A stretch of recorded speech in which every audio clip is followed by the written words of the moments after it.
Hey there, welcome back to Danielle Talks. This is a reading about loyalty. Now, there are two energies, two people that are showing up in this reading. This is an exchange happening between an emperor and then someone in the Queen of Swords energy.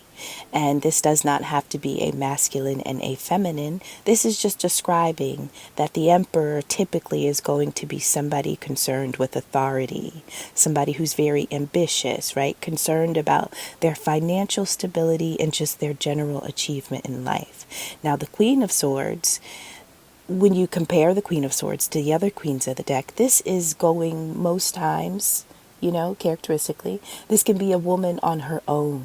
And she's on her own because she knows suffering and she knows loss, right? But this is also a woman that is a people's champion because of what she has endured, the truth and the wisdom that she has gained from all of her experiences.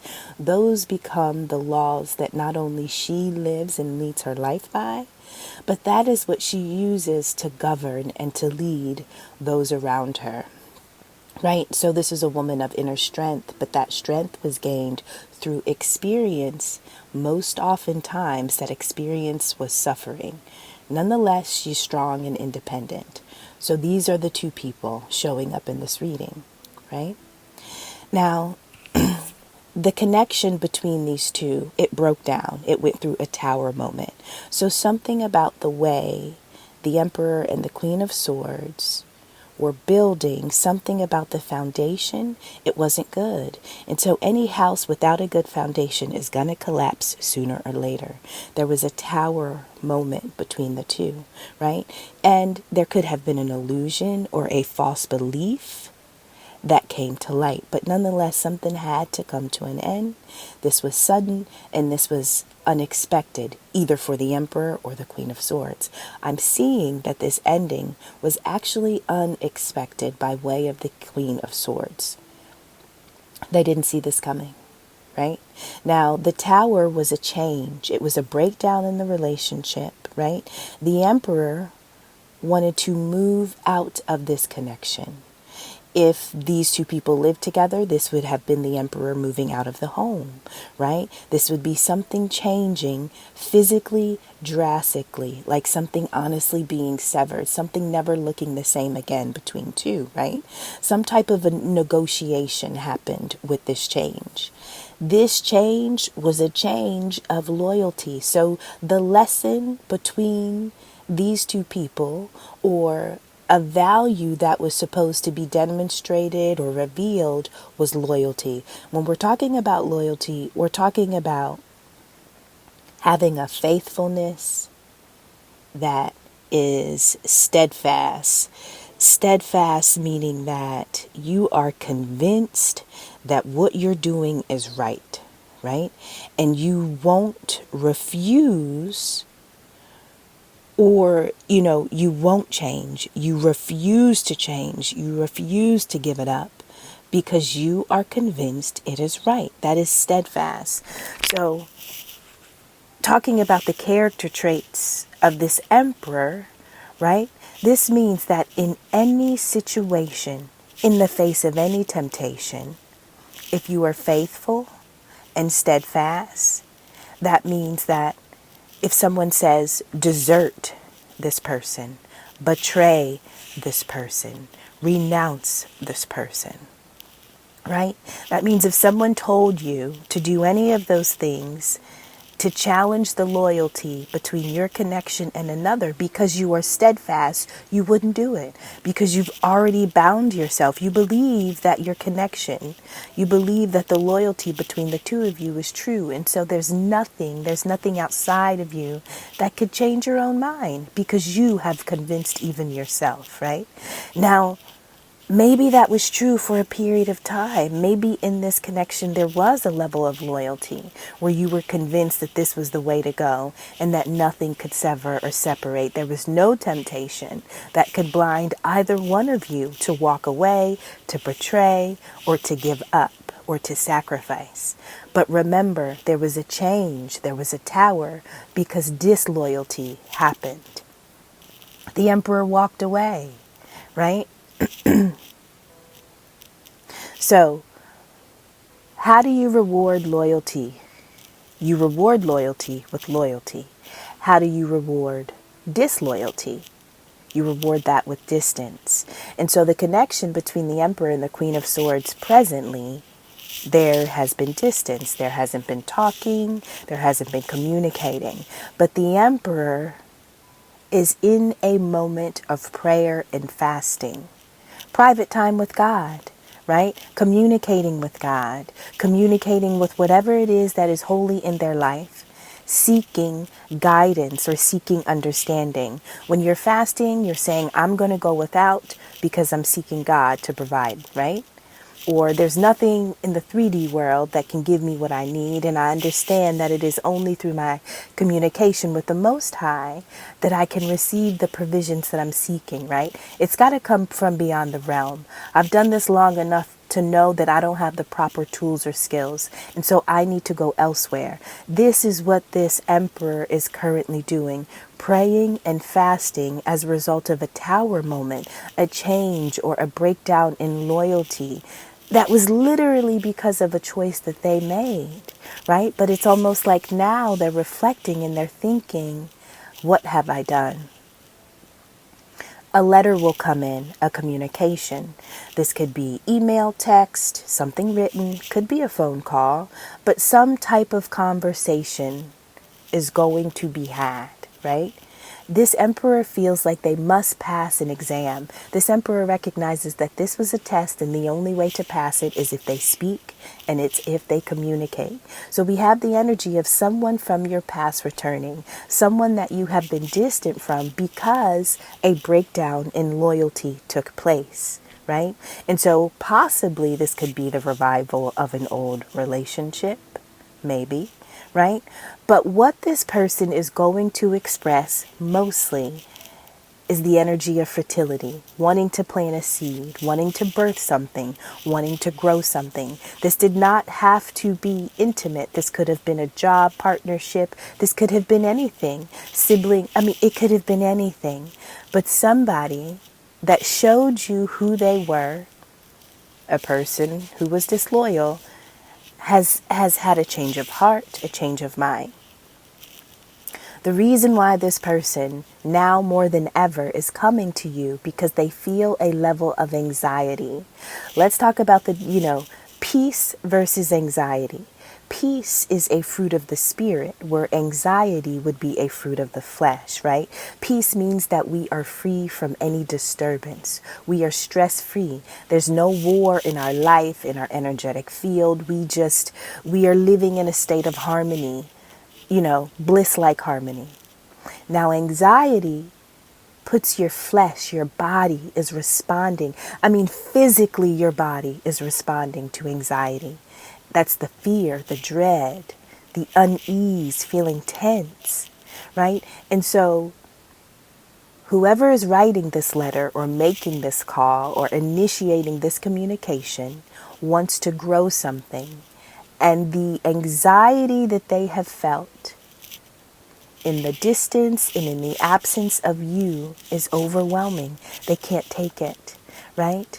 And it is recognizing that without you, they have lost access to peace. When I'm talking about peace, peace can only come from one place, and that's God. That's the Most High. Peace can only come from one place. And so, Queen of Swords, you possessed peace that couldn't be bought. It couldn't be found anywhere, right? And it hadn't really been in the Emperor's life until you arrived. And so people recognize you best when you walk away.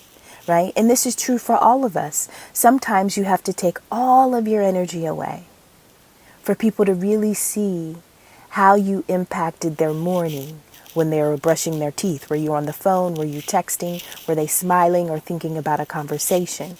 On their drive to work, did you typically talk? Did you communicate? Did you listen to the same radio show? Did you know what I mean? Did you both watch The Breakfast Club, right? Did you do lunch break together, right? And so when you're in a relationship with somebody, you fill up people's days, but you do it in terms of like activities, right? Because we all have a life that we have to live. We're responsible adults. So like there are things that we have to do, but when you have like a companion that can provide you peace in the midst of all the adulting that's not fun but necessary, and then when that energy, when that companion is gone, but you still have to do all of those tasks, you recognize the silence, you recognize the absence of laughter, the lack of stories, right? You have nobody to bounce your day off of.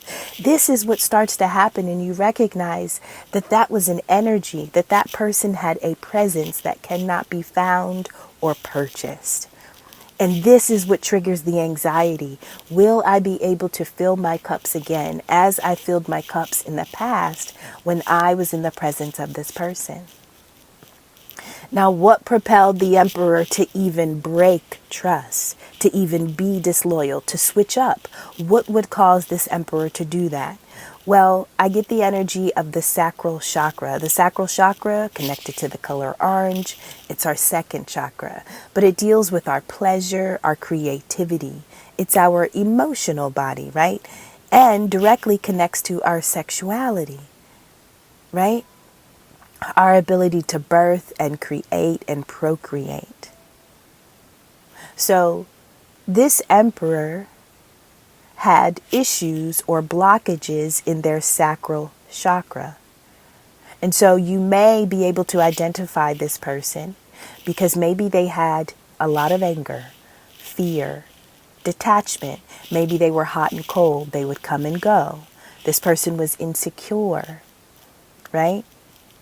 Maybe if you did have a physical relationship, all of those lower emotions can cause low sex drive or fatigue, right? But this emperor felt like he didn't have a stroke. They didn't have a magic touch, right? They lacked creativity, feeling like they couldn't birth anything. They couldn't invest or grow. They couldn't make anything flourish in their life. And so depression fell upon them. You know, I heard one time that depression is... we experience depression when we lack the ability to express. So when we cannot express who we are, all of that energy, you know, it turns into something, an entity almost, that takes over us, right? And so the emotional body of the emperor has become an entity. And this person was imprisoned by this, right? Wanting to be free from whatever they felt like wasn't growing. Nonetheless, this person chased the bag, right? Emotionally, they were blocked. They couldn't grow anything, but they really wanted, right, to collect some type of harvest, to have some type of financial reward, to receive good news, right? Everybody wants to have good shit. And maybe this person felt like, yo, I've worked hard enough, but nothing is materializing. I've been patient, but where are my rewards? Now, there's divine timing, and then there's the timing of man. Most of us have to learn. We have to mature to understand, accept, and grow comfortable with divine timing. Okay? Now, this emperor recognizes that whatever the investment was that they were chasing, it was a self-made trap, and that they cannot get themselves out of this, right? So here's the thing. What caused them to run away from you was a trap. What caused them to run towards the investment this was always going to end in a lesson for the emperor, no matter how you look at it, right? Chasing the money took you one place, but then also, walking away, in order to chase the money, you had to sever the connection. You had to be disloyal.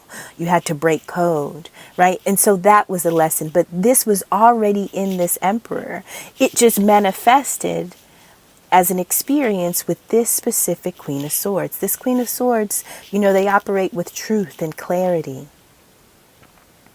They can see through the BS.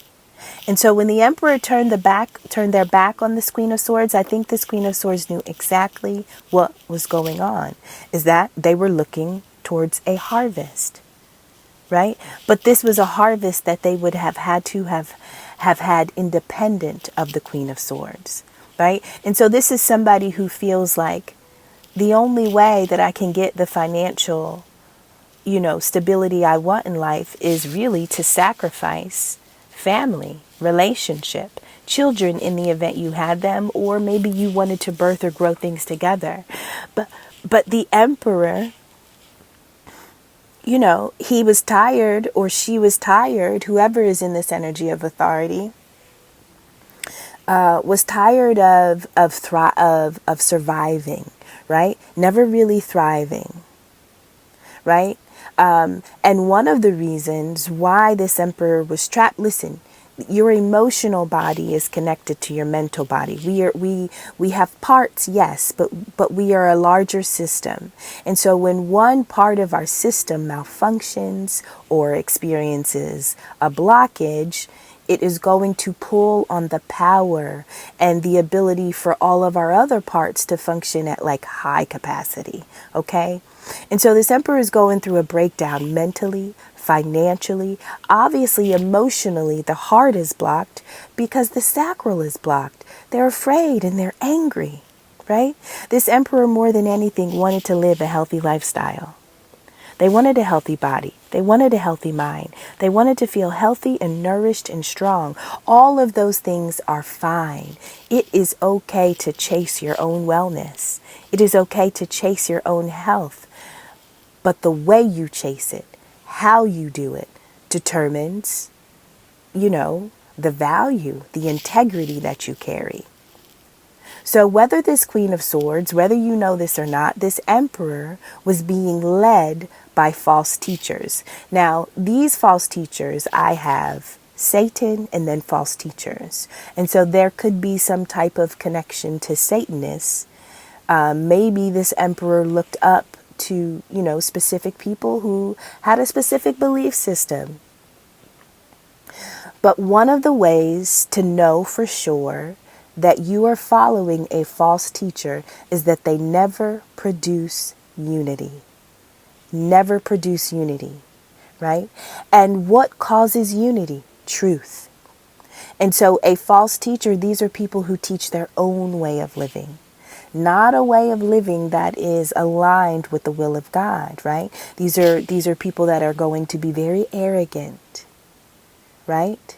Truth is what unifies, right? Spiritual truth unifies, but false teachers tend to lack that.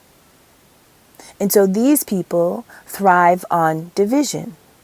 When we're all connected and when we can all compare notes and we can all, balance the books, so to speak, we can find the root of things, but if you're false, you don't want people to come together. You thrive in division because the communication never happens, which means the truth is never told. It's never shared. It's never experienced. This is how false teachers thrive, right?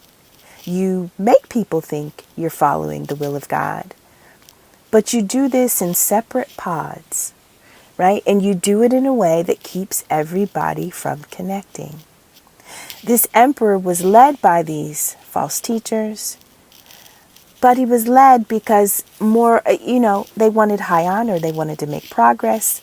They wanted recognition. This is somebody wanting so bad to be seen, to be known, to be successful, right? Not knowing they're enough without having the validation come from outside of them.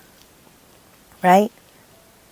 This emperor wanted to be independent, didn't want to have to depend on anybody. So maybe this emperor was bound to these false teachers for a period of time. Maybe false teachers said, hey, listen, if you want to be independent, if you don't want to depend on anybody, right? If you want to be free from the control of other people or entities or countries, if you want to manage your money yourself, we've got we've got a way for you to do it, right? Being high honor is attainable, and this is what you must do, right? And so the way to achieve high honor, the way to get the wellness and the independence and the harvest, it was to end, detach, let go, say goodbye, and to leave a connection with the Queen of Swords. Publicly, this person was not supposed to have a visible platform, or, you were never to be seen together. You were supposed to have no identity shared, that anybody could say, hey, we've seen them together. We know them. They're a couple. They work together. Like all ties to you had to be severed in order for this person to feel like they needed to be who they wanted to be. They wanted to earn a reputation, right? They felt like, or maybe they were led, because we have the false teachers, they were led to feel or believe that being independent from you would give them the notoriety or the publicity, the fame, the achievement, and the success, right? And if you had a family or children or investments or a life that you had already built together, at some point the person recognizes that I didn't have to walk away from all of that to have this. If you hadn't yet built anything, walking away from the possibility, the idea, the dreams, the plans, And so this person was tricked out of their spot. Queen of Swords, you represent God's provision. I have the energy of feast. Well, biblically in the Bible, what does a feast mean? It means you're celebrating with food, you're enjoying the abundance of God's provision, right? But sometimes it's a large meal. This Queen of Swords understood that everything that was happening in this connection with this emperor, it was really about somebody feeling and thinking that their life was abundant, that their life was flourishing with God's provision, whether it was or not. But these false teachers who have their own way promise that, hey, if you walk away from this, you can have the high honor that you want so bad, right? But the high honor, the peace of God, the presence of God dwelled inside the Queen of Swords, but the emperor couldn't recognize it. Couldn't recognize the creativity, couldn't recognize the pleasure, right? Because their own emotional body was blocked, right? And they were mentally trapped as a result of maybe what they felt they hadn't become or what they couldn't become. And so this really is a story of loyalty. And when you receive the message, when this person returns, we all have a choice. Do you extend grace and understanding? Yeah. When people from the past return, I don't think it's about judging them and their behavior and what they did. I think it's about judging their path. Now that you've seen their energy, their choices, now that you've seen the decisions they make, is this a person whose path looks like yours? Sometimes people make choices and you're like, that was me 10 years ago, right? And so are your paths really aligned if somebody is living a decade behind you? If they come back, have they grown 10 years? And is this a person you welcome back in? And so sometimes you can offer understanding and grace, but you don't necessarily have to get back on the same path together. Only you will know who this person is.